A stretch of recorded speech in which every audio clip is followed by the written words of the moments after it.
오송 참사 누가 책임져야 하나? 중대시민재해 적용 근거와 대응 전략 토론회가 열렸습니다. 보통의 토론회 하면 좀 그래도 좀 재미있게 즐겁게 이렇게 시작을 해야 되는데 오늘 토론회는 무거울 수밖에 없는 그런 자리인 것 같습니다.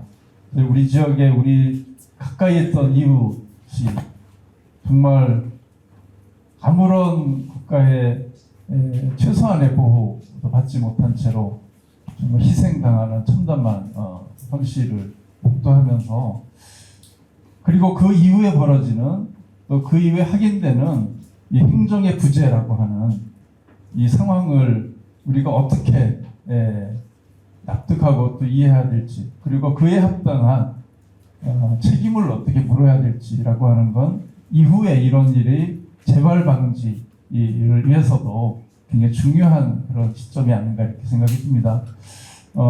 여전히 그 희생자의 유족들은 정말 답답하고 참담함을 금치 못하고 있고 여전히 도의제작센터에는 또 분향소가 설치되어 있는 그런 상태입니다. 여전히 진행형이다 이렇게 보고요. 그렇지만 오늘 이 시간은 과연 이 사고에 궁극적인 그리고 실질 책임을 누가 져야 될 것인가라고 하는 문제이죠. 그래서 최근에 국무총리실의 감찰 결과를 발표하면서 그 책임을 말단 하해직에서부터 부단체장까지만 묻는 것으로 끝났죠.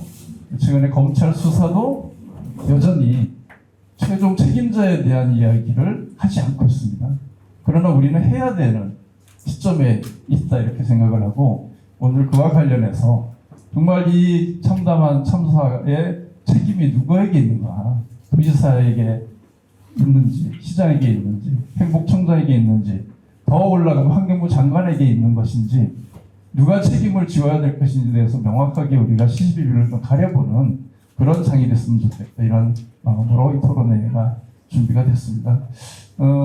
앞에서 뭐 다 소개를 우리 대표님 해주셔서 따로 일일이 소개는 안 드리도록 하겠습니다. 그렇게 해서 각자 또 직접 뭐 발제하고 토론할 때 소개를 드리는 것으로 그렇게 하겠습니다. 저희가 권영국 변호사님을 정말 어렵게 모셨어요. 물론 어렵게 전화드렸는데 흔쾌히 답변을 해주셔서 여기까지 오늘 자리해 주셨고요. 특히 중대재해 전문가 네트워크의 공동대표로 중대재해법과 관련돼서 또 그걸 어떻게 적용할 것인지에 대해서는 우리나라 최고의 전문가다 이렇게 알고 있고요. 특히 이 중대재해법상의 중대시민재해와 관련돼서는 지금까지 적용된 사례가 없기 때문에 어쩌면 더 우리가 중요하게 논리와 근거를 또 가지고 이후에 대응을 해야 되지 않을까 이런 생각을 특히 권영국 우리 변호사님의 발제가 굉장히 저희는 기대가 되고 또 많이 배울 점이 있을 것이다 이렇게 생각을 합니다. 우리 권영국 변호사님 우리 박수로 맞아주시면 고맙겠습니다. 이어서 발제 부탁드리겠습니다. 네, 우리 송 대표님이 소개해준 권영국 변호사입니다. 저는 청주가 그렇게 친한 곳은 아닙니다. 제가 문경에서 초등학교 나와서 멀리 있지는 않았던 기억이 있고요. 지금은 주로 서울에서 활동을 하고 있습니다. 오송 군평 이 지하차도 참사 사건을 이제 들었을 때 제일 먼저 이제 기자들한테 질문을 받았던 게 이게 중대시민재해가 아니냐라는 질문을 받게 됐습니다.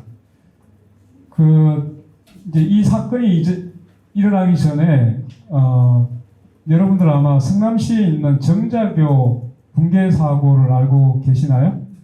거기에서 사망자가 나왔었죠. 그래서 정자교가 도로 교량입니다. 교량이고 도로 교량이 아마 100m 이상이면 이제 10년 이상 노후가 돼 있고 하면 그게 공중 이용 시설에 포함이 됩니다.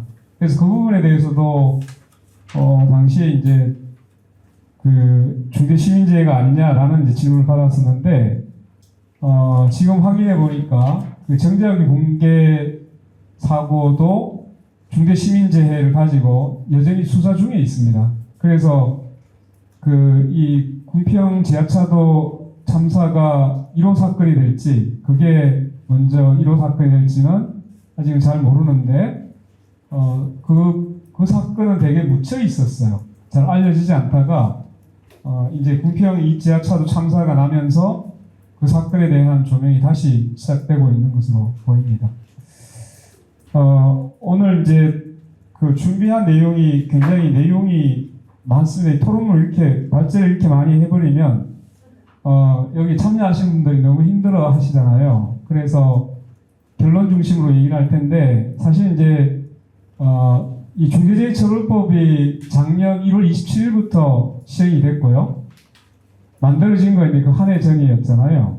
아마 중대시민재해가 왜 만들어졌는지는 아실 텐데, 중대재해처벌법이 만들어진 것은 주로 산업 현장에서 이제 산업재해로 사망한 유족들이 앞장서서 싸움을 했었죠. 그러면서 이제 가습기 살균제를 보면서 이게 단순히 이제 산업재해만이 아니라 시민재해도 굉장히 큰 문제라는 것을 함께 이제 느끼게 됐고, 그래서 원래는 이게 중대재해라는 그 내용 중에는 산업재해와 시민재해가 분리되지 않고 하나로 규정이 되어 있다가 입법 과정에서 이게 산업재해하고 시민재해로 나누어지게 됩니다. 그래서 실제로 이제 수사기관도 달라요. 중대산업재해를 다루는 것은 노동부입니다. 근데 중대시민재해는 경찰이 수사권을 갖고 있어요. 그래서 이것도 관할이 달라가지고 되게 좀 어려움이 있는데, 일단 중대산업재해는 어쨌든 기소도 되고 또 이미 판결도 3건이가 나와 있습니다. 그래서 그 부분에 대해서는 일반 노동자들이 조금 익숙해지고 있는데, 중대시민재해는 한 번도 제대로 적용된 바가 없어요. 그러다 보니까 법 규정도 보면 되게 낮습니다. 이따가 보시겠지만 이거 얘기를 드리면 굉장히 힘들어 하실 것 같아서 대략 이제 스킵하고 넘어갈 텐데, 기본적인 건 말씀드리고, 그럼 오늘 이제 가장 중요한 것은 이게 중대시민재해냐에 대해서는 아마 여러분들 중대시민재해 맞습니까? 라고 뭐라고 하겠어요? 당근이죠. 이렇게 얘기하겠죠. 그죠? 당연히 맞지 않냐? 예, 그건 맞죠. 이제 이따가 뭐 법 규정을 잠깐 소개해 드리면 되는 문제고, 그럼 이게 중대시민재해였을 때 과연 여기에 대한 책임 주체, 여기에 대해 책임을 져야 될 사람이 누구냐가 아마 오늘 제일 관심을 가지게 되는 부분일 겁니다. 근데 이제 이걸 찾아가는 과정도 그렇게 썩 지금 익숙치 않은 측면이 있습니다. 그래서 오늘은 주로 이제 그 내용을 중심으로 보기로 하고요. 또 하나는 그러면 이제 다른 법률과 달리 도대체 기관의 장에게 책임을 묻는 법입니다. 정확하게 말씀드리면 중대산업재해는 대표이사에게 책임을 묻는 법이고, 또 중대시민재해는 우리가 이제 도지사, 뭐 시장 또는 무슨 장관 이런 사람들에게 책임을 물으려고 만든 법이에요. 그러니까 이 법이 굉장히 중요한 의미가 있는 거죠. 그동안 보면 이런 참사나 사고가 나면 주로 꼬리 자르기라는 표현을 많이 썼잖아요. 그 현장에 가장 가까이 있는 실무자 또는 뭐 실무 책임자급 정도에서 업무상 과실, 뭐 치사 이런 걸로 처벌하고, 뭐 조금 더 나가면 이제 직무유기 뭐 이런 거 가지고 처벌을 해왔는데, 그렇게 해봐야 이 우리가 속칭 말하는 대장을 책임지우지 않는 이상은 이게 체계나 시스템 자체가 바뀌지 않는 거예요. 내가 결정 권한이 있는 사람이 아무런 책임을 지지 않는 거예요. 사고가 아무리 나도. 그러면 결정 권한이 있는 사람이 시스템 자체를 바꿀 의지가 없어. 밑에서 아무리 그걸 건의를 하고 기한을 올려도 안 바뀌죠. 그래서 이제 이 법이 사실 만들어진 거예요. 그래서 굉장히 중요한 법이긴 한데, 이제 이 윤석열 정부 들어와서 이 법을 사실상 무력화시키려고 1년 내내 시도를 해왔던 겁니다. 계속 개정하겠다, 뭐 기업의 경영에 부담을 주지 않겠다 이런 얘기를 수없이 해왔고, 이걸 이제 손을 보겠다고 계속 얘기를 해왔는데 지금 참사가 발생했어요. 그러니까 이 얘기가 조금 뒤로 살짝 들어가 있는 상태이죠. 그래서 그런 걸 이제 전제로 해서 얘기를 좀 들으시면 될 것 같습니다. 그러면 자료에 나와 있는 순서대로 보시면서 얘기를 하겠습니다. 오늘은 모든 형사 책임을 지는 사람들의 그 내용들을 다 검토하는 게 아니고, 이거는 이제 기관의 장들 중에 누가 책임을 물어야 될까를 중심으로 한 것이기 때문에 그렇게 이해를 하시면 될 것 같습니다. 자, 우선 이제 그 취지는 뭐 말씀을 드린 거고요. 참사 발생 경위 발생 장소를 보니까 이제 삼쪽에 이 발생한 곳이 군평 2지하차도인데, 여기가 제가 오늘 갔다 왔어요. 드디어 다 막아놨는데 가서 봤더니 되게 위험한 곳임이 확, 이게 딱 보는 순간 아, 굉장히 위험한 지하차도를 만들었구나 이런 생각이 들었습니다. 이제 이 미호강이 보니까 굉장히 나지막하더라고요. 근데 어떻게 물이 그렇게 찼을까 했는데, 하여튼 미호강이 2019년도에 이게 국가하천으로 승격을 합니다. 아마 지방하천이었다가 이게 이때 이제 국가하천으로 승격을 하게 됐고요. 그 다음에 이제 지하차도가 이 부분은 지방도 508번 지방도에 속해 있는 지하차도로 되어 있는 게 확인됐습니다.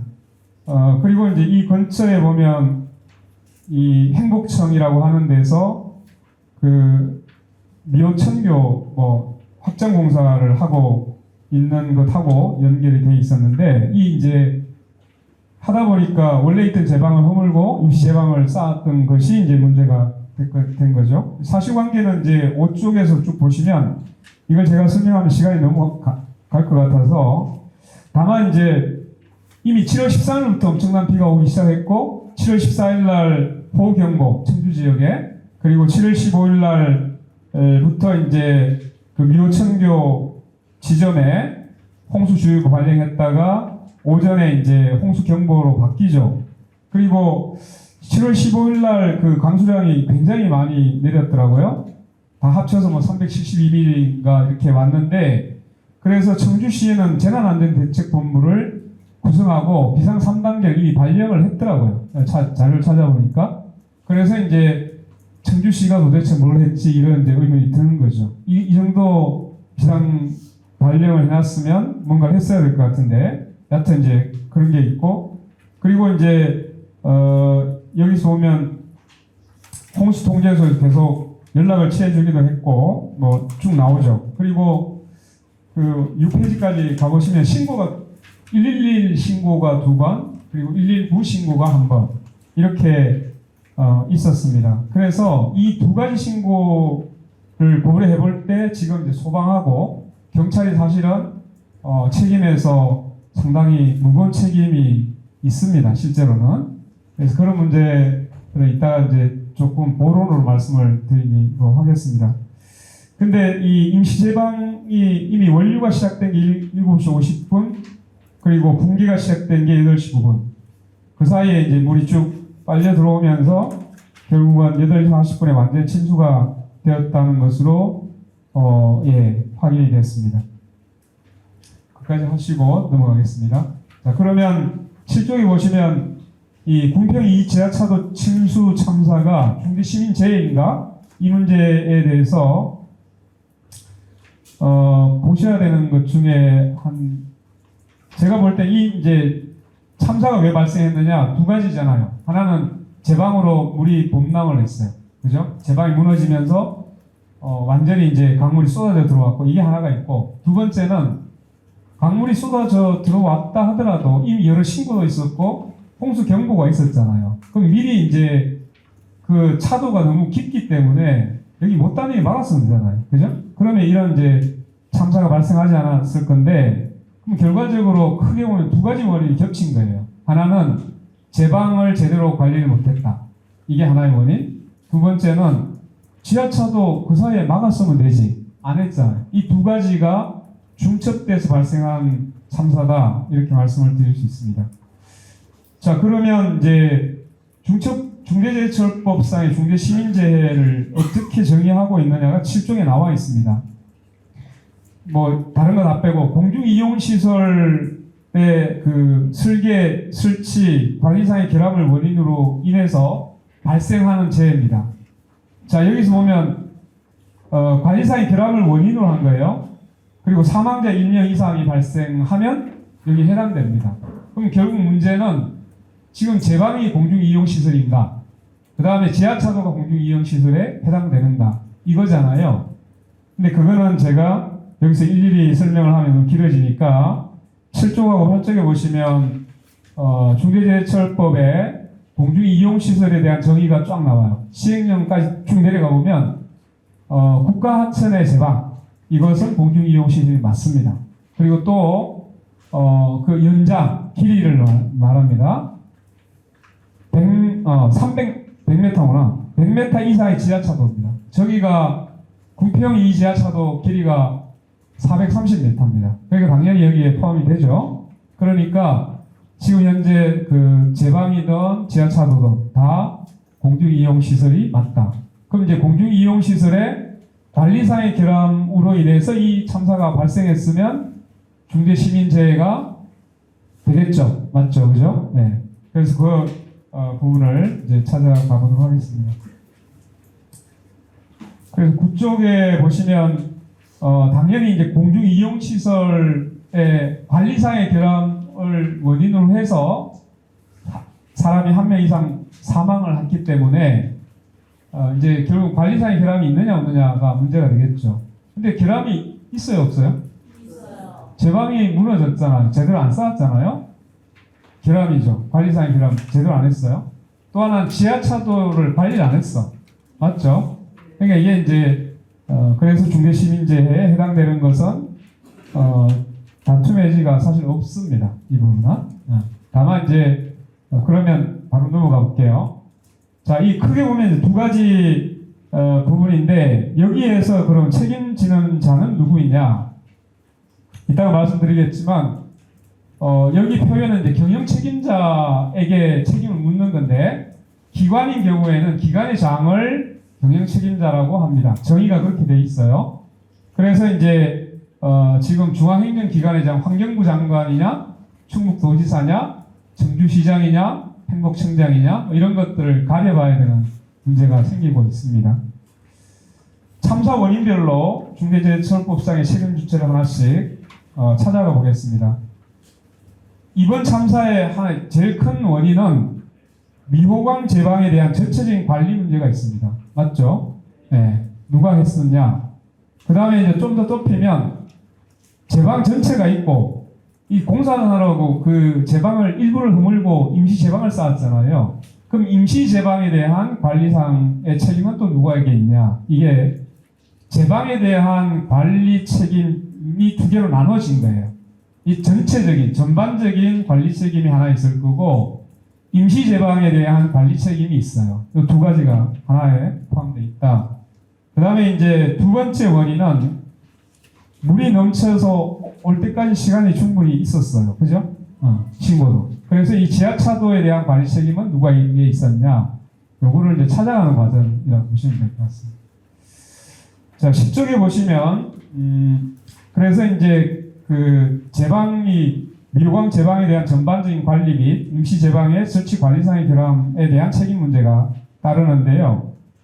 그냥 쭉 넘어가시고, 11쪽에 가시면, 우선 이제 그 미호강을 사실 이제 수위를 관리하는 문제도 사실 있어요. 근데 이번 문제는 워낙 이쪽이 그 물이 늘 이제 이렇게 비가 많이 오면 해서 수위를 관리하는 것은 이 수위 관리 환경부 장관이 원래 하게 돼 있고 이게 위임이 돼 있어요. 근데 이번에 수위를 가지고 논할 문제가 아니어서 수위의 관리 책임 문제를 지금 묻지는 않습니다. 근데 그 제방에 대해서 보면 이제 전체적인 전반적인 관리 책임의 문제를 먼저 따져야 될 것 같아요. 그래서 이제 11쪽에 보시면 이 하천법으로 들어갈 수밖에 없습니다. 하천법으로 가보면 정의에 이제 하천이라고 나오는데 하천을 관리한다고 할 때 물만 관리한다는 의미가 아니라 하천 시설까지 다 포함해서 관리한다는 의미가 들어가 있어요. 그래서 이제 제방이나 뚝이나 이런 것들이 다 하청 관리 대상에 들어가 있는 것이고, 그 다음에 이제 하청 관리청이 보면 제가 이제 빨간 걸로 해놨는데, 뭐 환경부 장관, 뭐 도지사 이런 사람이 있어요. 그래서 이것도 따져 들어가 봐야 되는 거고, 그 다음에 이제 유지보수라는 개념이 나오는데, 유지보수라고 할 때 점검 활동도 들어가 있어요. 거기에 이제 정의해 보면. 그래서 누가 순찰하고 점검하느냐 이런 문제가 같이 들어가 있다는 것을 알 수 있고, 그 다음에 이제 하천은 그게 국가하천하고 지방하천 나눠지는데, 국가하천의 하천관리청은 기본적으로 환경부 장관입니다. 그 다음에 지방하천은 그 이제 도지사, 시도지사가 관리하도록 하천법이 돼 있어요. 다만 이제 위험 규정들이 나와 있는데 그건 이제 뒤에서 보도록 하겠습니다. 11조에 보시면 하천법 27조에 어떤 내용이 나오는데요. 여기서 사실은 이제 좀 갈리게 되는 것 같아요. 제가 이제 처음 발제할 때는 이 조항을 좀 제대로 보질 못했는데, 언론에서 보통 보면 국가하천이긴 하지만 이것을 이제 환경부 장관이 충북도지사에게 위임하고 충북도지사가 그다음에 청주시장에게 위임을 했다, 이렇게 이제 언론 보도가 나왔어요. 근데 자세히 보니까 그 언론 보도가 약간 법하고 좀 맞지 않았어요. 근데 제대로 찾아보니까 27조 5항에 이런 규정이 들어가 있습니다.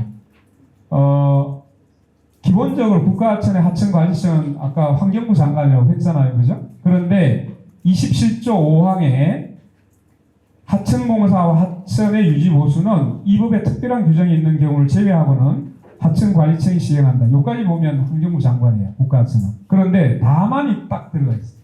다만에 보면 국가하천의 유지보수는 홍수로 인한 재해 방지와 그 다음 뭐뭐를 위하여 다음 국호의 어느 하나에 해당하는 경우로서, 밑에 보면 제방 뭐 이렇게 나오죠. 그죠? 이 경우로서 환경부 장관이 고시하는 국가하천의 시설 및 구간을 제외하고는 시도지사가 시행한다, 이렇게 돼 있어요. 그러면 환경부 장관이 고시한 곳이 어딜까를 봐야 되잖아요. 미호천의 제방은 제외되어 있어요. 그러니까 고시가 안 돼 있는 거예요. 그러니까 주로 보면 금강, 영산강, 큰 강들이 있잖아요. 이 여기 구간을 환경부 장관이 관리를 하도록 돼 있고, 나머지는 시도지사에게 법에 의해서 나누어져 있는 게 여기서 보이더라고요. 그럼 결과적으로 이따가 미호강의 제방은 지금 환경부 장관이 직접 그 지배 관리하는 구간이 아니게 되죠. 그럼 누가 유지보수를 하는 거예요? 아니죠. 충북도지사. 네. 그래서 여기서 언론도 사실 이 부분 때문에 굉장히 이제 헷갈리고 있는데, 하여튼 이따가 이제 조금 더 보충 설명을 해드리겠습니다. 그 다음에 이제 그 74조에 보면 이것도 사실 좀 고민을 해야 될 지점인데요. 하천관리청은 하천시설의 관리사항과 하천의 점유 상황 등에 대해 점검을 실시하여 하천시설의 유지보수 또는 불법행위에 대한 시정 등을 위하여 필요한 조치를 하여야 한다. 여기에서의 하천관리청은 기본적으로 실제로는 환경부 장관이에요. 또 그러니까 이게 이제 사실 법조항 사이에서 약간 좀 이렇게 충돌이 있어가지고 이따 이것도 한번 어떤 관계에 있는지를 말씀을 드리도록 하겠습니다. 그리고 이제 시행령에 보면 점검을 어떤 걸 하라는 얘기냐, 이게 이제 구체적으로 나와 있으니까 나중에 한번 내용을 보시고요. 그래서 정리를 하자면 이런 겁니다. 일단 하천법상의 국가하천은 환경부 장관이 원칙적으로 관리하게 돼 있습니다.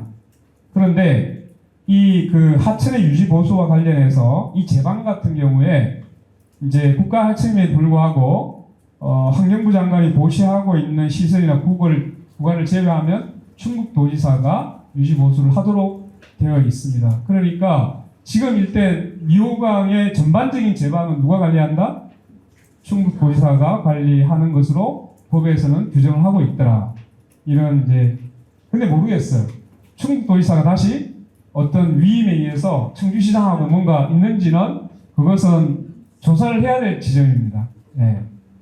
명확하게 나타나 있지는 않기 때문에 그 부분에 대해서는 수사나 조사를 통해서 좀 더 확인해야 될 사항입니다. 일단 제 결론은 그래서 미호강 제방에 대한 전반적인 관리 책임, 관리 주체는 충북도지사이다 라는 것을 말씀드립니다. 그 다음 아까 이제 그 하천 관리 상황의 점검 권한은 누구에게 있냐? 유지보수하고 그 안전 점검을 사실은 충북도에서 다 하도록 또 돼 있긴 해요. 그런데 또 이게 하천법상에 이 하천 관리상의 점검 조항을 별도로 두고 있는 게 또 있더라고요. 근데 이건 누가 해야 되냐?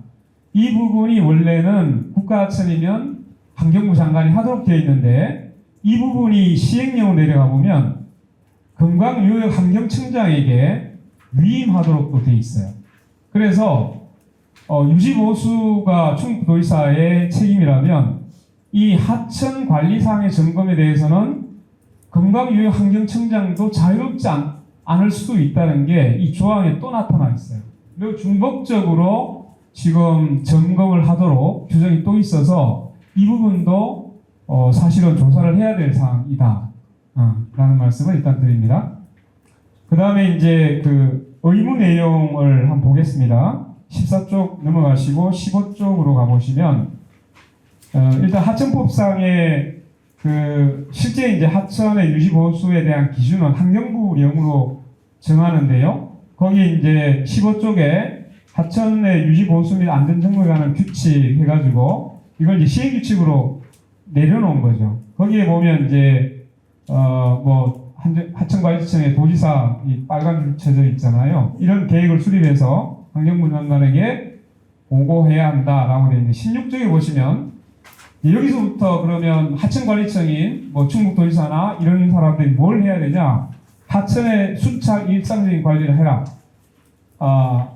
여기 보면 하천 시설의 결함 및 파손 상태, 하천 및 점용 시설의 유지 상태 이런 것을 실제로 점검하고 순찰하도록 의무를 주어지고 있어요. 그러니까 어떻게 돼야 돼요? 밑에 내려가 보면 거기에 이제 안전점검 조항이 또 있죠. 하천관리청은 해가 2항에 보시면 홍수기 등의 태풍 및 집중호우 등에 의하여 손상이 예상되거나 손상이 발견된 하천에 대하여 홍수 비중 점검을 하여야 한다. 이렇게 돼 있잖아요. 매우 명시적으로 돼 있잖아요. 그죠? 했어야 됩니다. 그 다음에 이제 만약에 안전을 확보하기 위해서 그 밑에 보면 또 필요한 보수를 해야 된다. 뭐 그 밑에 이제 3항에 가시면 순찰이나 안전 점검 결과 결함 파손이 발생했거나 우려가 있을 때는 긴급 보수를 하여야 한다. 이렇게 의무조항으로 지금 다 두고 있다는 것이 확인이 되고 있습니다. 그리고 효율적 관리를 위해서는 뭐 하천 보수원을 돌아 그런 게 있고요. 그 다음에 이제 하천의 정비 평가를 위해서 환경부 장관이 평가하도록 하는 조항도 있고, 그래서 사실은 환경부 장관이 과연 자유로울까에 대한 느낌도 좀 있습니다. 나중에 좀 더 구체화시켜야 될 필요가 있고요. 하천관리원에 대한 규정도 있고 이런 조항들이 하천법에 매우 구체적으로 들어가 있음을 확인할 수 있습니다. 보기 74조 아까 제가 설명을 했으니까 넘어가도록 하겠습니다. 자, 여기까지 봤고요. 그래서 이제 검토 의견으로 18쪽을 보시면 19쪽으로 넘어가 보시죠. 거기 보시면 이제 쭉 정리를 해놨습니다. 미호강에 대한 안전점검, 유지관리를 어떻게 해왔는지 확인이 필요하고 순찰을 했다면 이게 만약에 이제 비가 이렇게 오면 순찰을 했어야 되잖아요. 점검을 했어야 나가서 그죠? 그래서 이제 물이 막 넘치려고 해. 그럼 이제 이걸 이 이제 규정에 따라서 했으면 어떤 조치든지 했어야 되는 거예요. 안 하고 있었던 거죠, 문제는. 그래서 결국은 미호강에 대한 전반적인 유지보수나 안전점검에 대한 관리 주체가 충북도지사에 있기 때문에 그러면 충북도지사가 과연 하천 뭐 관리원이나 이런 사람들 뒀었냐? 뭐 이런 것들을 이제 수사를 해봐야 되는 거고, 그래서 이제 만약에 그런 이제 관리상의 의무가 제대로 되지 않았다라고 하면 어떻게 되냐? 충청북도의 경영 책임자입니다, 이 사람이. 그래서 이 경영 책임자가 중대재해처벌법상의 책임을 져야 되는 거죠. 네. 그 다음에 이제 하나가 더 조사를 같이 해야 되는 게, 아까 이제 그 하천법 74조라고 해서 이게 별도의 이제 하천 시설의 관리 사항이나 점용 사항을 점검하라는 조항이 있어요. 요 조항이 환경부 장관이 건강유역환경청장에게 위임하도록 하는 게 시행에 별도로 있어요. 그럼 이것도 사실은 또 중복적으로 점검을 해야 되는 의무 주체가 이 유역환경청장이기 때문에 이 부분에 대해서도 수사를 해야 될 필요성이 있습니다. 근데 기본적으로 이게 선택적이 아니에요. 충북도지사는 당연히 책임을 지는 거죠. 근데 건강유역환경청장은 여기에 대해서 점검 의무를 제대로 했는지 여기에 대한 수사를 제대로 해봐야 되는 거예요. 그럼 이게 중복적으로 책임을 져야 되는 문제가 생길 수 있습니다. 자꾸만 이제 궁금하신 분들 중에는 누가 책임을 져 하니까 선택적인 걸로 자꾸 생각을 해요. 이 사람 아니면 저 사람이야? 이렇게는 아닌 거죠. 그럼 자기 의무가 있으면 네 의무가 다 결합돼서 참사가 발생하니까 그럼 책임도 중복적으로 경합해서 져야지, 이런 이제 주장을 우리는 충분히 할 수 있습니다. 많이 지났죠? 시간이. 얼마나 남았어요? 그러면 빨리 가야겠구나. 네. 자, 19쪽에, 보시면 이제 임시 제방에 관한, 아까는 이제 전반적인 제방에 대한 관리 책임을 얘기를 했고, 임시 제방을 쌓은 게 이제 제일 크게 문제가 됐는데, 그건 이제 한겨레 신문이 굉장히 자세하게 보도를 했더라고요. 굉장히 구체적으로 보도를 해서 제가 봤고, 임시 제방에 대한 관리 주체를 그 22쪽에서 보시면 하천의 점용 허가를 받아야 돼요. 이 하천에 이제 점용 허가를 하는 주체가 누구냐? 하천 시설의 점용, 그다음에 공작물 뭐 신축, 개축, 변경 뭐 이런 거를 하는 쪽이 누구냐라는 건데, 이 부분은 이따가 말씀드리겠지만 이게 사실은 1호부터 그 33조가 1항에 1호부터 6호까지 나와 있잖아요. 그 중에 2, 3, 4는 건강유역환경청장이 하도록 돼 있어요. 이거는 또 충북도지사가 허가를 하는 게 아니고 건강유역환경청장에게 이 허가권이 위임돼 있어요. 환경부 장관으로부터. 그래서 실제로 이제 행복청에 대해서 그 제방이나 이런 부분에 대해서 점용 허가를 한 주체는 누구냐? 충북도지사가 아니고 건강유역환경청장이 허가를 하는 주체였던 거예요. 그래서 그렇게 일단 정리를 하시면 될 것 같습니다. 그거는 이제 그 24쪽, 25쪽에 쭉 가보면 그 누구가 뭐를 위임했다는 것까지 막 조항이 있는데, 이거 보시면 아주 머리 아프시잖아요. 저도 이거 구분하는데 상당히 시간이 걸렸는데 그 내용을 제가 근거로 들어놓은 겁니다. 자, 그래서 일단 하천시설에 대한 점용 허가를 받은 자는 행복청입니다. 기본적으로 임시제방에 대한 관리 주체는 누굴까요? 행복청이죠. 그래서 일단 그 임시제방에 대한 관리상 책임, 그리고 이 그 중대재해처벌법상의 책임 주체는 행복청이 될 수밖에 없다. 이 부분. 그리고 이제 건강유역환경청장이 허가를 했기 때문에 허가에 따른 감독을 제대로 했느냐에 대한, 허가를 제대로 했느냐, 그죠? 허가를 제대로 했느냐, 허가에 따른 관리 감독을 제대로 했느냐에 대한 책임은 여전히 건강유역환경청장에 있다. 그것까지. 다만 이제 중대재해처벌법상의 그 처벌을 누가 받을 거냐? 그건 아까 충북도지사 얘기했고 행복청장이 얘기했는데, 건강유역환경청장은 그 임시제방을 건강유역환경청장이 지배 관리 운영하는 주체라고 보기엔 좀 어려워요. 그래서 하천법상의 책임을 물을 수 있는데 중대재해처벌법상의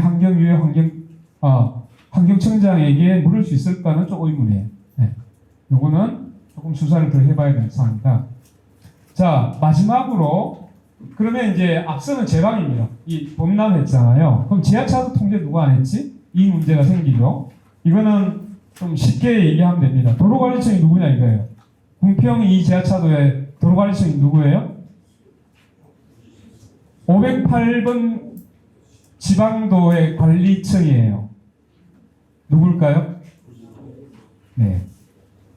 이따가 보여드릴게요. 네. 자, 도로관리 촉진관리청에 대해서는 일단 그 일반 국도는 다 이제 국토교통부 장관이 하는데 지방도 같은 경우에는 노선을 지정하는 행정청입니다. 508번 그 지방도를 지정 고시한 사람은 충북도지사입니다. 네. 그래서 충북도지사가 하청관리청도 되지만 도로관리청이도 된다. 그래서 이번 사고의 책임의 핵심 누구다? 충북도지사가 나오네요. 제가 하다 보니까 나왔어요. 네네. 청주시장은 근데 책임이 있어요. 없는 게 아닙니다. 재난안전법상에 보면 그 지방자치단체장은 그 광역이든 기초단체장이든 전부 다 재난관리 책임기관의 장입니다. 그래서 재난안전법상의 책임 주체예요. 그래서 이런 위험이 닥쳤을 때는 광역단체장이든 지방자치단체장이든 응급조치를 해야 될 의무가 주어져 있어요. 근데 청주시장은 다 보고를 받았잖아. 안 했어요. 그렇기 때문에 이 재난안전법상의 사항으로서의 응급조치를 해야 되는데 의무를 안 했습니다. 그래서 그 부분에 대한 책임은 있다. 네. 근데 이제 아까 얘기했듯이 그 제방에 대한 혹시 위임을 받고 있을까? 그거는 조사를 해봐야 된다. 네. 제가 그건 말씀을 드리고요. 자, 이제 다 넘어가겠습니다. 쭉 넘어가시면 거기 보면 이제 뭐 긴급 안전 조치를 해야 되고 재난안전관리법 안전법에 보면 이제 이런 조항들이 있어서 해야 된다라는 말씀을 드렸습니다. 그래서 이제 34조에 보면 그 소결이 나와 있는데요. 거기에 이제 앞서 말씀드린 게 정리가 되어 있습니다. 첫째, 중대시민재해에 맞다. 둘째, 두 가지 큰 원인이 결합되어 있는데 제방에 대해서는 전반적인 제방 책임, 임시 제방에 대한 설치 관리상의 책임 이게 결합되어 있더라 말씀을 드렸고요. 그 다음에 이제 그래서 크게 보면 충북도지사와 지금 행복청이 일단 그 중대재해처벌법상의 그 책임 주체로서 책임을 지게 될 것인데 여기에서 건강유형환경청장이 실제로 어떤 관리로 개입되어 들어왔을까라는 부분하고 실제로 제방 관리에 있어서 충북도로부터 청주시장도 위임받은 바가 없나? 이 부분 조사해야 된다라는 것하고 여기는 적진 않았는데 그 환경부 장관이 묘광의 제방이라든가 그 관리와 관련해서 어떤 보고와 예산 편성권을 가지고 있는지까지도 사실은 조사를 해봐야 됩니다. 환경부 장관이 빼놨는데 그 부분까지를 다 조사를 해야 될 필요가 있다라는 말씀은 추가로 드리겠습니다. 여기까지 말씀을 드리면 될 것 같고요. 그 다음에 이제 이 사람들이 어떤 의무를 지느냐까지를 하면 시간이 너무 길어져요. 그래서 그거는 나중에 질문 시간에 조금 더 보충을 하는 걸로 하고 일단 이걸로 마무리하겠습니다. 고맙습니다. 굉장히 방대한 내용이었는데 마지막에 그래도 결론을 명확하게 지어주신 것 같습니다. 중대재해법상 시민 중대재해의 책임 주체는 충청도지사다. 1차적으로 또 동시에 행복청장이다라는 것이고 그 이외에 청주시장의 경우는 재난안전법상의 책임을 물을 수 있다라는 것이었고 금강유 환경청장도 마찬가지인 거죠. 이렇게 오히려 전체적인 가닥은 정리를 해주신 것 같습니다. 사실 이 법적 근거를 가지고 명확하게 따져 보기가 쉽지 않은데 굉장히 잘 좀 정리해 주셔서 저희가 좀 명쾌하게 이 문제를 좀 볼 수 있게 해주신 거 아닌가 싶어서 감사드리고요. 애초에 저희가 같이 좀 패널로 모시고 싶었는데 여러 가지 여건상 그렇게는 안 됐고요. 유가족 우리 대표님께서 자리를 함께 해주셨습니다. 너무 어려운 무거운 마음으로 좀 오셨을 것 같은데 감사드리고요. 우리 이경구 대표님 짧게 그래도 좀 마이크 잡으시고 말씀 좀 하고 싶은 말씀을.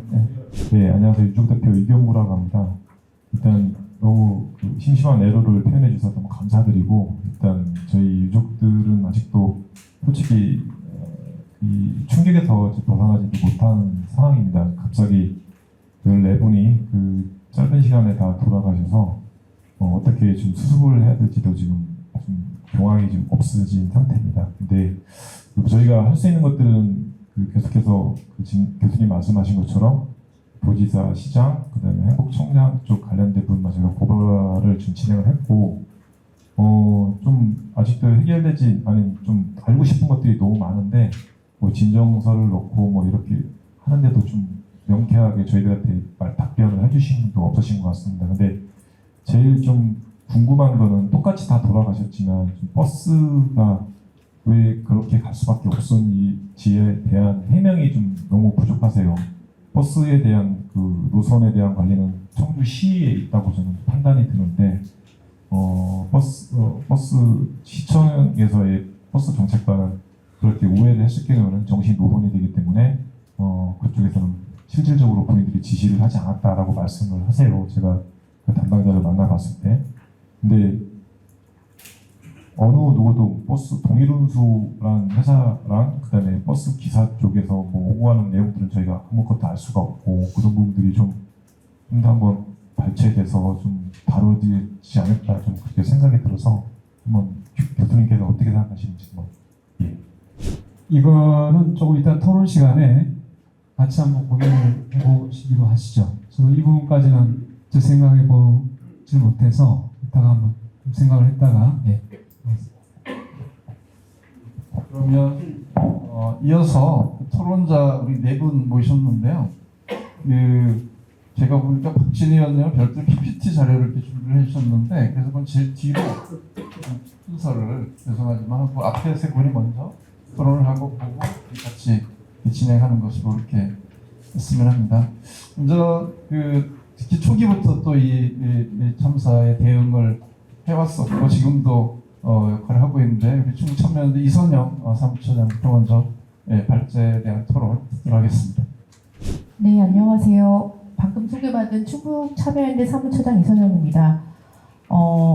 권영국 변호사님 발제에 전적으로 동의하고요. 사실은 저희 그 시민대책위의 법률적인 지원, 지지 이제 같이 해주고 계셔서 저희가 오히려 도움받고 함께하고 있다라는 말씀 드리면서 시작을 하고 싶습니다. 뭐 법률적인 부분이야 충분히 지금 공감대 형성이 된 것 같고요. 저는 시민단체 입장에서 이제 많은 내용의 말씀을 드리고 싶은데 이제 좀 정리를 그래서 짧게 해봤습니다. 저희가 세월호 참사가 일어난 지 10년이 되었고요. 이태원 참사가 발생된 지 이제 1년이 다 돼갑니다. 그동안 우리 사회가 안전불감증 그리고 재난 컨트롤타워 부재로 인한 인재가 계속해서 발생되었고 그럴 때마다 그 이전과 이후는 달라져야 된다. 이렇게 목소리를 거리에서 외쳐왔습니다. 그런데 달라졌나요? 전혀 달라지지 않았고 또 오송지하차도 참사가 발생을 했습니다. 모두의 공통점이 있는데요. 누구 하나 책임지는 사람이 없다는 거고 이번도 역시 거의 마찬가지입니다. 특히 윤석열 정부는 무슨 일만 터지면 전 정부 탓이다 이렇게 얘기하고 있고요. 지방정부 역시 누구 하나 책임지지 않는 것은 마찬가지인 것 같습니다. 그러면서 나쁜 여론들을 조장하고 있죠. 예를 들어 이태원 참사는 젊은이들이 놀러가서 발생한 사고다. 서희초 교사의 죽음은 정규조의 학생인권 조례 때문이다. 그리고 심지어 오송 참사는 환경단체 책임이랍니다. 미호천의 준설을 막아서라는 사설을 조선일보에서 계속 써대고 있고요. 이런 얘기를 들을 때마다 이게 나라냐 이런 말이 저는 절로 나오는 요즘인 것 같습니다. 이렇게 국민의 안전은 안중에도 없는 나라 그리고 국민이 보호받지 못하는 나라 사고가 발생되면 국민이 알아서 각자 도생을 해야 하는 이런 나라에 사는 우리들이고요. 이게 대한민국의 현실이다. 이렇게 우리 모두가 느끼고 있는 부분인 것 같습니다. 오송 참사는 누가 봐도 인재이고 또 관제입니다. 그리고 중대시민재해입니다. 이미 기후위기로 폭우를 넘어서서 극한호우가 시작됐죠. 극한호우라는 말이 이제 작년부터 본격적으로 나오고 있었고 올여름에도 극한호우와 많은 비가 예보되고 있었습니다. 이렇게 예견된 자연재난이 되풀이되는 참사는 명백히 인재다. 저희는 이렇게 보고 있고요. 이런 상황에서 며칠 동안 비가 계속해서 많이 쏟아지고 있었는데 행복청은 이제 뭐 기준을 미달하는 낮은 임시제방을 쌓아서 이게 터져서 단초를 제공했던 거고요. 전날부터 뭐 상황들은 저희가 다 아시잖아요. 홍수주의보가 홍수경보로 격상되고 홍수통제소에서 뭐 홍덕구청, 행복청에서 청주시, 충북도에 다 전화를 했었다. 그랬는데 아무도 아무런 조치를 하지 않았습니다. 만약에 어느 기관 하나라도 나서서 선제적인 조치를 했다면 어떻게 됐을까를 지금 생각하지 않을 수 없고요. 과정에서 경찰청, 소방본부 이런 미온적인 대처는 모두 같았다. 그래서 안타까운 생명 14분이 돌아가시고 많은 또 사상자가 발생한 사건이기도 했습니다. 시민사회는 참사가 일어난 이틀 후에 긴급히 모여서 회의를 했습니다. 언제나 그렇듯 이런 참사가 발생되면 꼬리 자르기 먼저 하려는 게 관의 특성이다. 그래서 이제 저희가 중대재해처벌법으로 충북도지사, 행복청장, 청주시장을 고발하자라고 결의를 했고요. 5일째 되는 날 기자회견을 통해서 충북도경찰청에 이제 고발을 하게 됩니다. 당시 뭐 지역의 민변 변호사님이 법적 검토해 주셨고요. 그 과정에서 권영국 변호사님의 이 법적 검토가 바로 즉각적으로 나와서 저희도 참고해서 내용을 좀 보탤 수 있었습니다. 모든 시민이 제일 분노하는 지점은 이렇게 사고가 발생된 이후에 단체장의 행보인 것 같습니다.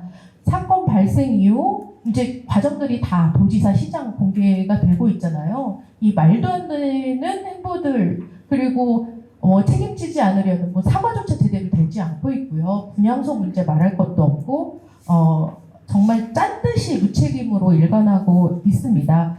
저는 이 지방정부가 있기는 한 건가 충북도, 청주시 그리고 지방의회 역할까지 정말 전반적으로 되돌아봐야 될 시기가 아닌가. 물론 이 자리에 계신 의원님들이 그래도 역할을 해주시기 때문에 조금 더 나아졌다라는 생각은 들지만 전반적인 지방의회 역할도 사실 상당히 문제라고 생각합니다.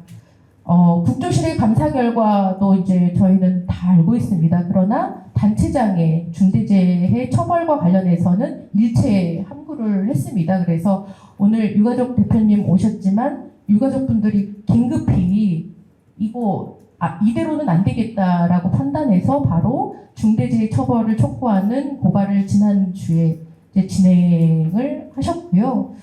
저는 이렇게 더 이상 인재, 관재, 중대재해가 반복적으로 정말 아까운, 안타까운 우리 생명을 앗아가지 않도록 이번에는 제대로 좀 바꿔야 되지 않겠나라는 생각이 듭니다. 그래서 시민단체들은 오송참사 대책위를 지지난주에 꾸려서 이제 활동을 하고 있고요. 어제 이제 주민소환 뭐 이런 기자회견도 있었던 것으로 알고 있습니다. 그런데 시민단체는 이제 뭐 그것보다 중대재해에 기소를 하는 것에 힘을 조금 더 실기로 했습니다. 이게 잘 되면 사실 주민소환까지 가지 않아도 되는 문제이기 때문에 저희가 유가족분들 그리고 다양한 당사자분들과 함께 뭐 진정도 놓고 할 수 있는 역할들은 좀 최선을 다해 보려고 오늘도 이제 오전에 회의를 통해서 다양한 계획들을 하고 있습니다.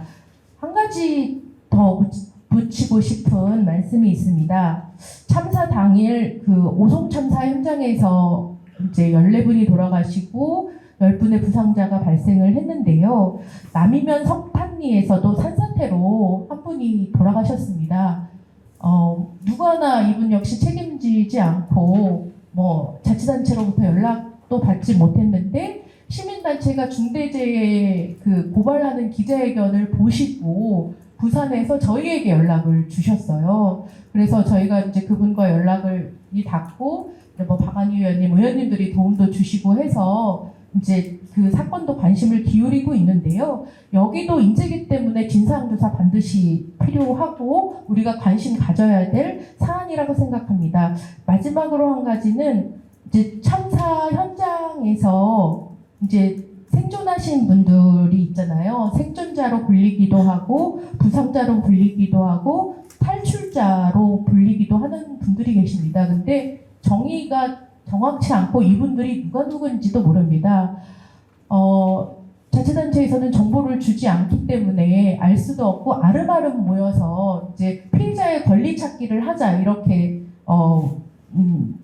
모임을 몇 차례 가졌고요. 사실 이분들은 이번 사건의 중요한 목격자이기도 합니다. 그러나 아무도 관심 갖지 않고 이분들이 제대로 된 일상으로 돌아가는데 아무런 역할도 하고 있지 않으십니다. 그래서 이분들도 이제 뭔가 권리를 세우는 이제 모임을 발족하고 그리고 과실치상과 중대재해로 이제 뭐 고소하는 이런 과정들이 이제 곧 있을 것 같고요. 이런 분들의 삶이 온전히 제자리로 돌아가고 또 우리 사회가 안전할 권리를 제대로 보장받을 수 있도록 저희도 힘을 모을 거고요. 함께 관심 갖고 함께 해주시면 감사하겠습니다. 어느 분들보다 발빠르게 또 이 초기에 대응을 해주시기도 했고, 또 고발을 하면서 이 참사가 책임 주체가 어디 있는지를 명확하게 또 이렇게 방향키를 줬던 것도 상당히 좀 의미 있었다 이렇게 생각을 하고요. 이후 또 대응에 대해서도 좀 집중해서 할 수 있는 그런 방향을 같이 제시해 준 것 같습니다. 이것도 이후에 우리가 대응 전략과 관련해서 조금 더 토론했으면 합니다. 이어서 서울대 경찰행정학과의 김영식 교수님께서 토론해 주시겠습니다. 먼저 이렇게 어려운 발걸음해 주신 우리 유족 대표님께 다시 한번 감사의 말씀드리고요. 중대재해처벌법이 만들어진 의미에 대해서 저는 두 가지로 생각을 하는데요. 첫 번째는 사실 그동안에는 중대산업재해와 관련돼서는 뭐 산업 관계 법령들이 많이 있었어요. 그래서 그 부분에 있어서는 기업 경영자들이 많은 경각심을 갖고 있었고, 근데 중대재해처벌법은 특히 이제 중대실인재해라는 거, 이거를 강조하기 위해서 만든 법이라는 생각이 들고요. 그동안에는 중대실인재해 발생하면 뭐 도지사나 시장은 이건 나랑 상관없는 일, 그냥 자연재해로 눈 나쁘니까 그렇게 발생한 일, 이런 아니라는 생각을 가지고 있었는데 그런 거에 대한 인식을 좀 바꾸자라는 게 중대재해처벌법이거든요.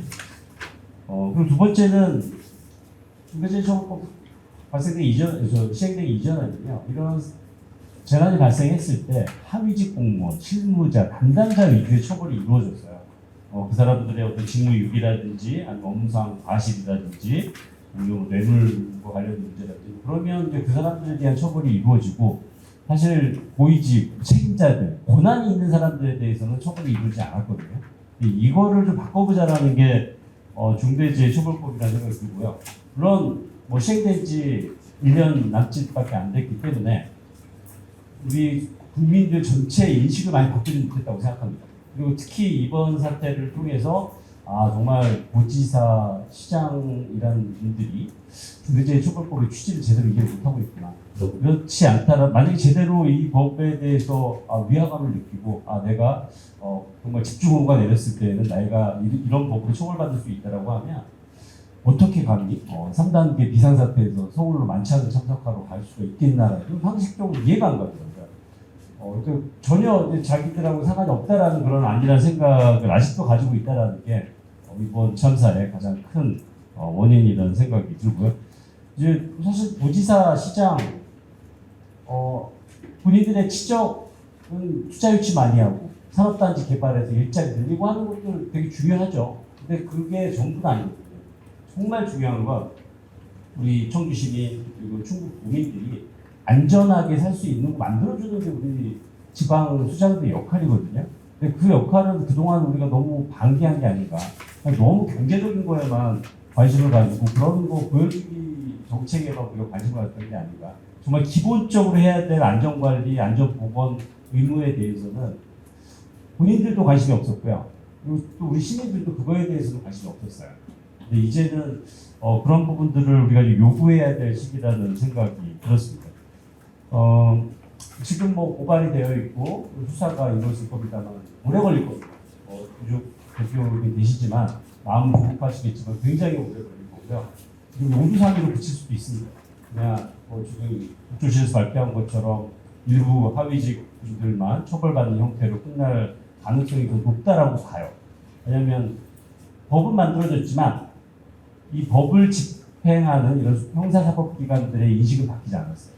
기존에 그냥 형법을 적용하는 거에 익숙하지만 중대시민죄라는 것을 적용해서 처벌하는 거에 대해서 익숙하지가 않거든요. 근데 이번 기회에 우리가 정말 이 중대시민죄와 관련된 중대재해처벌법을 제대로 적용할 수 있게끔 시민들이 정말 힘을 합칠 시기가 아닌가라는 생각이 들고요. 또 우리 발제자께서 마지막 부분에 잠깐 언급하셨지만 112 순찰차의 문제, 119 대응의 문제가 있는데 저는 오송파출소가 되게 작아요. 순찰차 한 대밖에 없고요. 그리고 경찰에서 블랙박스를 했죠. 저는 정말 사실 저도 경찰 경험이 있어서 집중호우가 내리면 112 신고가 없으면 순찰차도 나가지가 않아요. 근데 그때는 아마 신고가 있었기 때문에 블랙박스 영상을 봤을 때는 잘못 나갔지만 어쨌든 나간 걸로 보여지고요.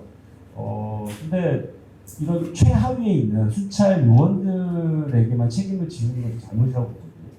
그 시간에 정말 3단계 비상사태고 집중호우가 예상되면요.